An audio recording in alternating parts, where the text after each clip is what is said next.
The suspension connects the frame of the vehicle to the wheels. It contributes to the handling characteristics of the vehicle and the comfort of the passengers.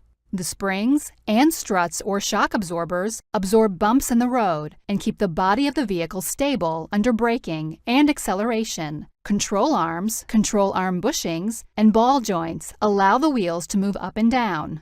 The wheel bearing, hub, and knuckle assembly connect the wheel to the control arm.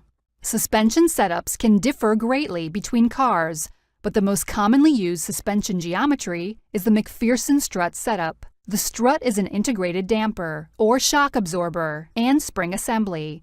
The top of the strut is bolted to the frame of the vehicle, with the bottom of the strut attached to the top of the steering knuckle. The lower end of the steering knuckle is attached to a lower control arm, and the control arm pivots up and down as the strut is compressed and expanded. As manufacturers constantly work to improve ride and handling characteristics, suspension systems become more complex. Many vehicles now use multiple suspension links instead of a single lower control arm. In contrast to the McPherson strut, this 4-link suspension has 2 upper control arms and 2 lower control arms. The control arms are attached to the steering knuckle by ball joints that allow the steering knuckle to pivot. The top of the spring and damper assembly is connected to the body of the vehicle, and the bottom is usually connected to the lower control arm. This style of suspension assembly helps to maintain the correct angle between the tire and the road, even when the spring and damper are compressed or extended.